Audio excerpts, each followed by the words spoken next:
நல்லா தெரிஞ்சுக்கணும். இல்லைன்னா இறங்கிட்டு ஒவ்வொருத்தங்கிட்டையும் மூஞ்சு கட்டணும். ஆனா கடவுள் ஒவ்வொருத்தரையும் ஒவ்வொரு மாதிரி படைச்சிருப்பாரு.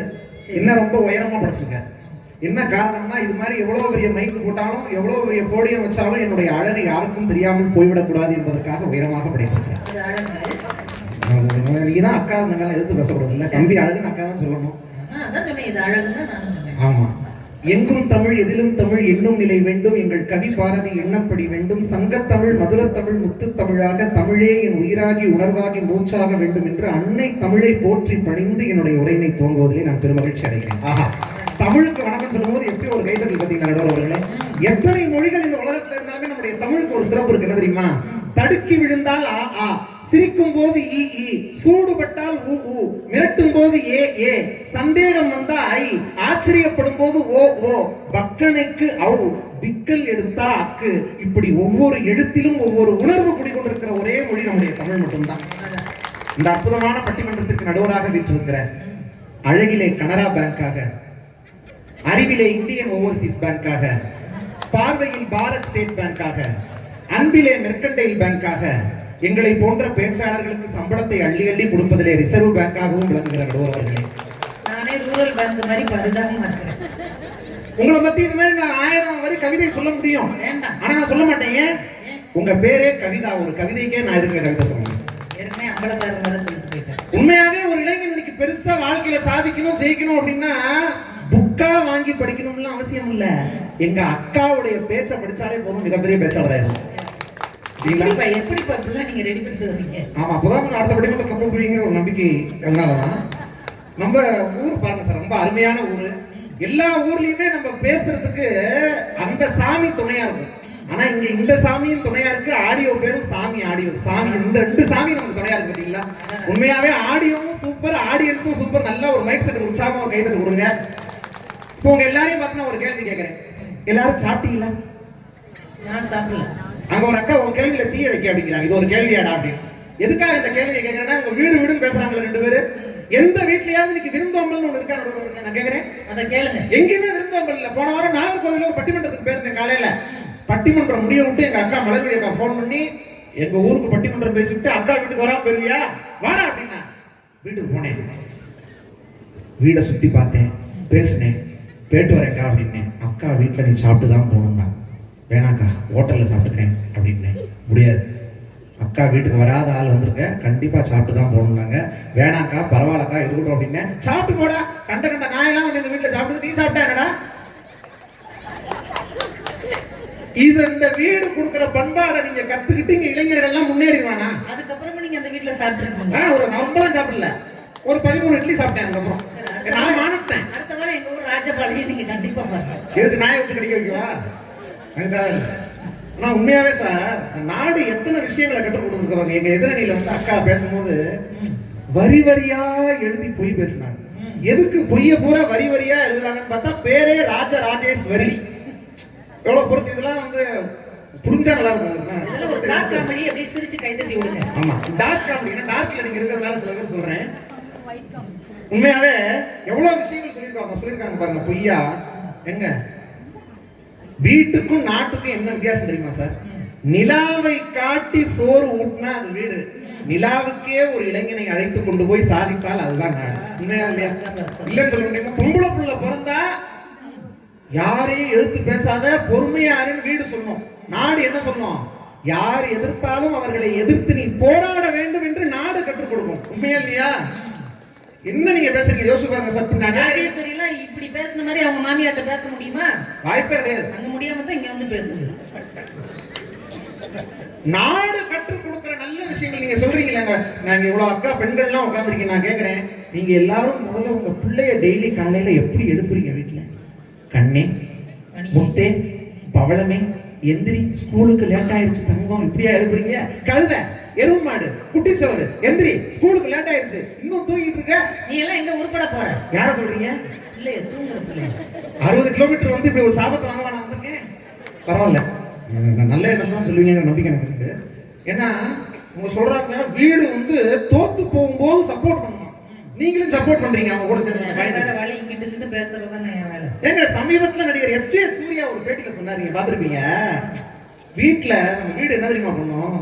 ஒருத்தன் தோத்து போனா கூட வீட்டுல இருக்கிறவங்க என்ன பண்ணுவாங்களாம், டம்ளரை வைக்கும் போது கூட டம்னு வைப்பாங்க. வீடு நம்ம தோல்வியெல்லாம் வந்து வீடு ஏத்துக்காது, கூட இருக்காது. ஆனா யார் தெரியுமா நம்ம தோத்து போகும்போது கூட இருப்பா, வெளியில விடுறாமாப்புல பாத்துக்கலாம்டா, என்ன நடந்தாலும் நீ ஜெயிச்சிரோடா அப்படின்னு நண்பன் ஒருத்தன் சொல்றான் பாருங்க வெளியில இருந்து. நண்பேண்டா.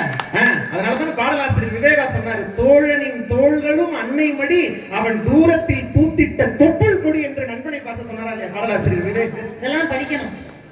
என்ன எவ்வளவு பேச்சு பேசுறீங்க வந்ததுல நான் கேக்குறேன். இப்ப எனக்கெல்லாம் சார் எவ்வளவு வயசு இருக்கு நீங்க நினைக்கிறீங்க சொல்லுங்க. ஒரு 42 இருக்குமா? இல்ல அப்படியே ஒருத்தர் கேக்குறாரு. 37.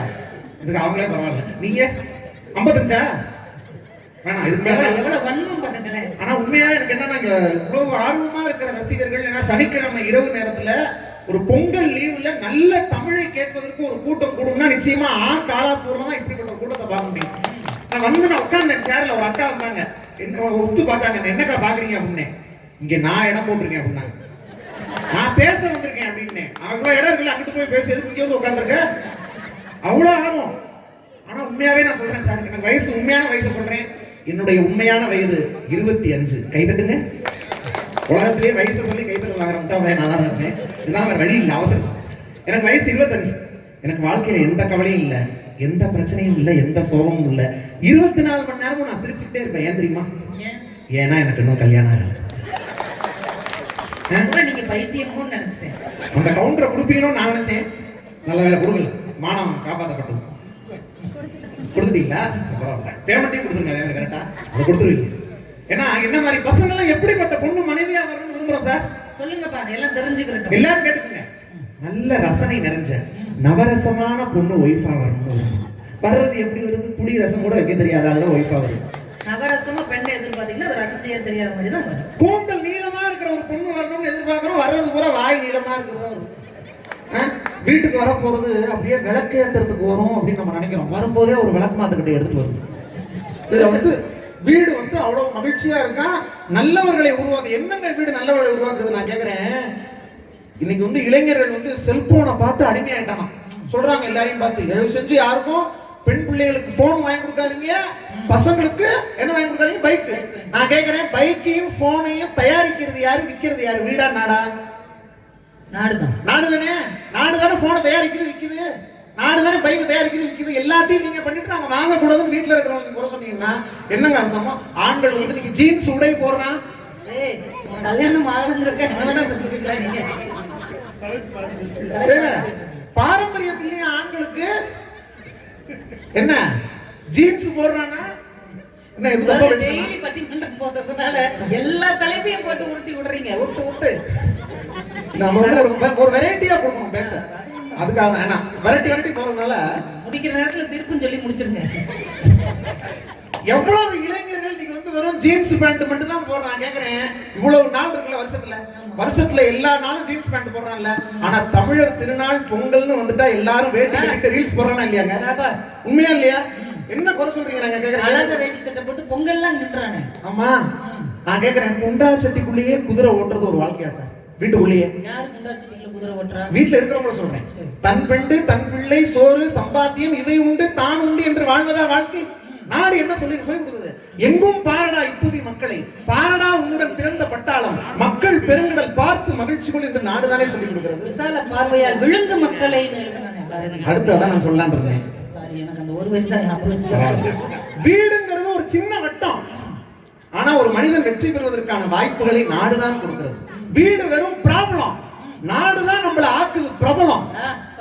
எல்லாம் பஞ்சு, எப்பேற்பட்ட பஞ்சு பிரபலம். ஆமா, நீங்க வந்து உங்க பேரு கவிதா, உங்களுக்கு கவிதா என்கிற பெயரை கொடுத்தது வேண்டுமானால் வீடாக இருக்கலாம். ஆனால் உங்களை பேசும் பூங்காற்றாக ஆக்கி அழகு பார்த்தது இந்த நாடுதானே. நடுவுல ஒரு பாயிண்ட் தலை போட்டு வளரலாம், எல்லாமே அப்படி இருக்காது. உங்க தம்பி அந்த மாதிரி இருப்பானா? சாதாரண மோகன்தாஸ் கரம்சத் காந்தியை மகாத்மா காந்தியாக ஆக்கியது நாடு. சாதாரண நரேந்திரனை சுவாமி விவேகானந்தர் ஆக்கியது நாடு. சாதாரண சித்தார்த்தனை மகா புத்தனாக ஆக்கி அழகு பார்த்தது இந்த நாடு தானே சார்? இல்லன்னு சொல்ல முடியுமா? நான் கேட்கிறேன், யாராவது வீட்டுல இருக்கிற உறவுகள் யாராவது சரியா இருக்காங்களா சார்? எந்த உறவுமே சரியில்லை பாருங்க. அவங்க கண்டிப்பா அப்படிங்கிறார், பாதிக்கப்பட்டிருக்கிறோம் சொல்றாங்க. ரொம்ப நொந்து போயிருக்கிறார், மைண்ட் வைஸ் நினைச்சு வெளியில பேசிட்டு இருக்காரு. எப்போ பார்த்தாலும் எங்களுக்குலாம் ஒரு சொந்தக்காரங்க வீட்டு விசேஷத்துக்கு போறதுக்கே பயமா இருக்கு. ஏன்பா? சொந்தக்காரன் வீட்டு விசேஷத்தை அட்டன் பண்றதும் ஒரு இன்டர்வியூ அட்டன் பண்றதும் ஒண்ணா. ஏன்னா கேள்வி மேல கேள்வி கேட்டு என்ன எவ்வளவு, என்ன வேலை, எவ்வளவு சம்பளம், எப்ப கல்யாணம், அதோட பசங்க வந்து முடியல பயங்கரமா தலையில வந்து என்ன கோடு போடுறான்னா ரோடு போடுறாங்க. தயவு செஞ்சு அப்படிலாம் சொல்லாதீங்க இதுக்கப்புறம் இந்த மேடையிலையும். ஏன்னா எங்களுக்கு வாழ்க்கையை பத்தி யோசிச்சே முடியலாம் கொட்டி போயிருச்சு. இதுக்கப்புறம் ஹேர் ஸ்டைல் பண்றதுக்குலாம் எங்களுக்கு வழியே இல்லை. அதனால என்னதையா போட்டுட்டு இருக்காங்க, இருக்க முடியல. எங்க சின்ன வயசுல கூட எங்க அம்மாட்ட ஒரு ஜோசியர் சொன்னாரு, உங்க மகனுக்கு 25 வயசு ஆனவுடனே கொட்டும்னாரு. இப்ப 25 வயசு கொட்டும் கூட்டிட்டு முடி. எல்லா பிரச்சனைக்கும் காரணம் இந்த வீடு தான்.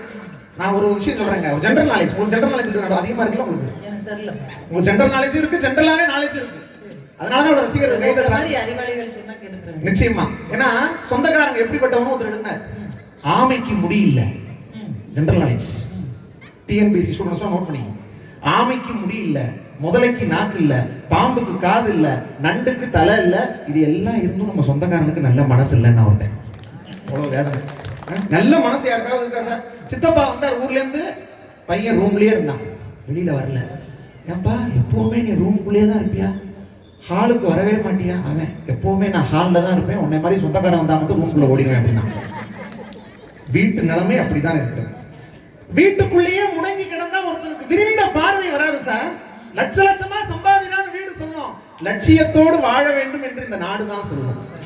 இஎம்ஐ என்கிற 3 எழுத்தை வீடு கற்றுக் கொடுக்கும், ஆனால் கடமை என்கிற 3 எழுத்தை இந்த நாடு தான் கற்றுக் கொடுக்கும். இல்லைன்னு சொல்ல முடியுமா? வீடு எப்ப பார்த்தாலும் மூட்டி விட்டு தான் அழகு பார்க்கும், ஆனா ஒரு இளைஞனை மோட்டிவேட் செய்து அழகு பார்ப்பது இந்த நாடு. என்ன அருமையான பஞ்சு பாருங்க. எங்க நீங்களே சொல்லிடுங்க. எனக்கு வந்து கொஞ்சம் அலமாரி காதல் ஜாஸ்தி இருக்கு. செல்ஃப் லவ் இதெல்லாம் கொஞ்சம் ஆழமா கவனிச்சாதான் புரியும். இதெல்லாம் உண்மையாவே எத்தனையோ இளைஞர்கள் இருக்காங்க. ஆனா இளைஞர்களுடைய, நீங்க சொன்னாங்கல்ல பிரைவேட் ஸ்கூல்ல அவ்வளவு ஃபீஸ் வாங்குறாங்க அப்படின்னு, அரசு பள்ளிகளும் இந்த நாட்டுல தானே இருக்கு, அங்கேயும் போய் சேர்க்கலாம்ல.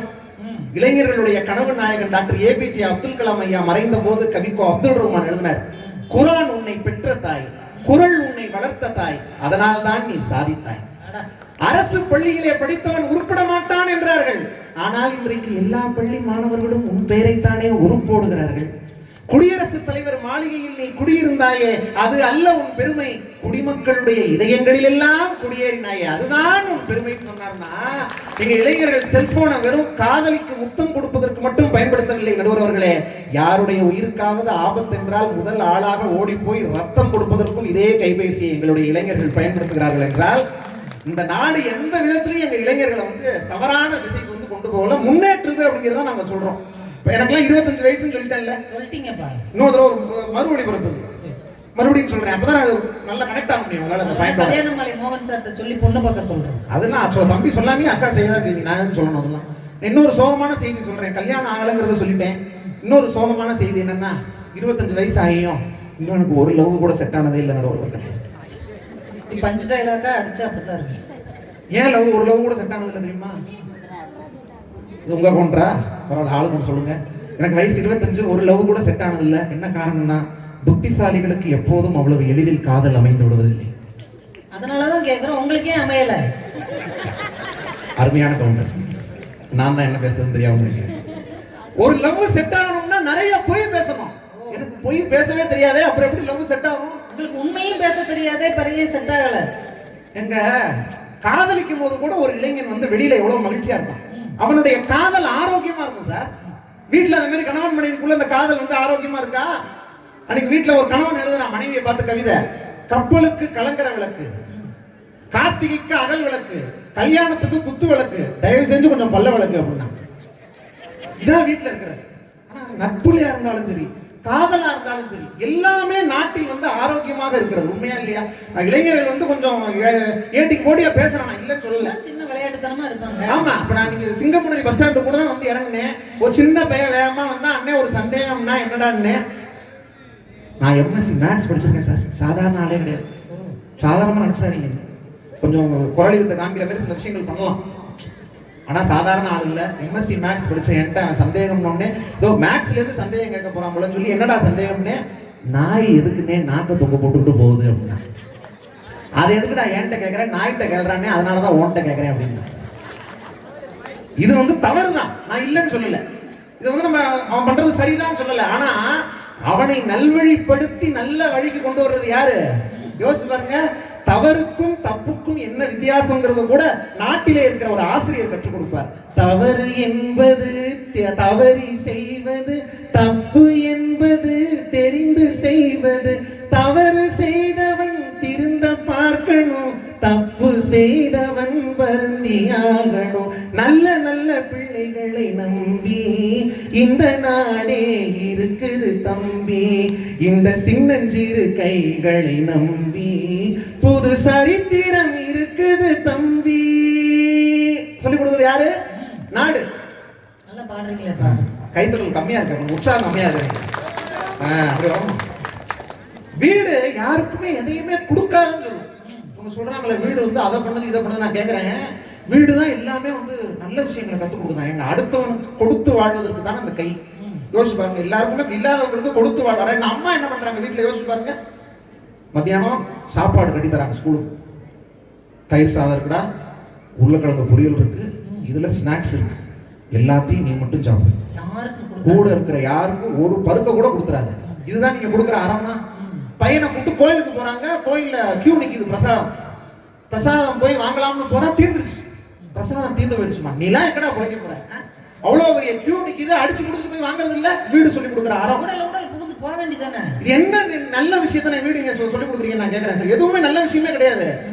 உங்க வீட்டுல பாட்டி வீட்டுல தான் இருக்காங்கிறது, பாட்டி தாத்தா எல்லாமே சொல்றீங்களா? நான் கேட்கறேன், எந்த வீட்லயாவது பாட்டி இருக்காங்களா? இன்னைக்கு எந்த வீட்லயாவது தாத்தா இருக்காங்களா? ஒரு தாய் எழுதுறாங்க சார் வேதனையோட, மகனே நீ இருப்பதற்கு ஒரு கருவறை இருந்தது என் வயிற்றில், நான் இருப்பதற்கு ஒரு இருட்டு அறை கூடவா இல்லை மகனே உன் வீட்டில்.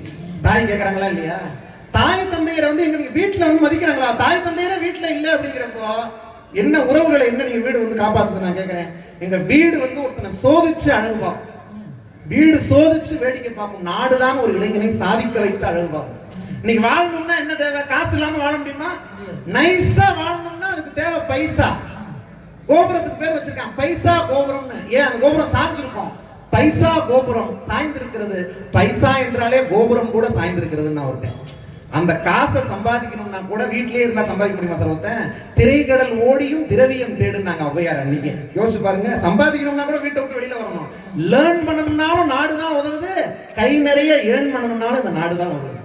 அதனாலதாங்க மறைந்த பிறகும் கூட முத்து முத்தான பல வரிகளை கொடுத்த நான் முத்துக்குமார் என்கிற ஒரு கவிஞர் பாட்டுல சொன்னாரு. எப்படி தெரியுமா? கூட்டை தான் தாண்டா விட்டால் வண்ணத்து பூச்சி இல்லை, வீட்டை நீ தாண்டா விட்டால் வானமே இல்லை. வானவில்லை போலே இளமையடா, தினம் புதுமையடா, அதை அனுபவிடா. காலகாலமாக பெருசுங்கடா, ரொம்ப பழசுங்கடா, நீ முன்னே முன்னே வாடா வாடா. பழப்பழக்கிற பகலானி, படப்படக்கிற அகலானி, அனல் அடிக்கிற துகளானி, நகலின் நகலானி, மழை அடிக்கிற முகிலானி, மணமணக்கிற அகிலானி, திணறடிக்கிற திகிலானி, முள்ளா மலராணி. சூடாக இல்லாவிட்டால் ரத்தத்தில் வேகம் இல்லை, சேட்டைகள் இல்லாவிட்டால் இனிமை இல்லை. கூட்டைத்தான் தாண்டாவிட்டால் வண்ணத்து பூச்சி இல்லை, வீட்டை நீ தாண்டாவிட்டால் வானமே இல்லை. கூட்டை தாண்டினால்தான் பறவைகளால் சிறகடிக்க முடியும், வீட்டை தாண்டி வெளியே வந்தால்தான் ஒரு மனிதனால் சாதிக்க முடியும் என்கிற காரணத்தினால் நம்முடைய பிரச்சனைகளுக்கு வீடு ஆறுதல் சொல்லும். ஆனால் நம்முடைய பிரச்சனைகளுக்கு வீடு நாடுதான் தீர்வு சொல்லும். நமக்கு அன்பை வேண்டுமானால் வீடு கற்றுக் கொடுக்கலாம், ஆனால் அறிவை கற்றுக் கொடுத்து வாழ்க்கையே நமக்கு கற்றுக் கொடுத்தது இந்த நாடும் நாட்டிலே இருக்கிற உறவுகளும் ஆசிரியர்களும் நண்பர்களும் என்று சொல்லி இந்த நல்ல இளைஞர்களை உருவாக்குவது நாடே என்ற ஒரு நல்ல தீர்ப்பை நீங்கள் வழங்க வேண்டும் என்று சொல்லி இப்பொழுது இந்த சபையில் பேசுவதற்கு கிடைத்த வாய்ப்பு, இதே நடுவருடைய தலைமையில் பேசுவதற்கு மீண்டும் எப்பொழுது கிடைக்குமோ அப்பொழுதை எண்ணி இப்பொழுது உங்கள் அனைவரிடமிருந்தும் தற்காலிகமாக விடைபெறுகிறேன். நன்றி.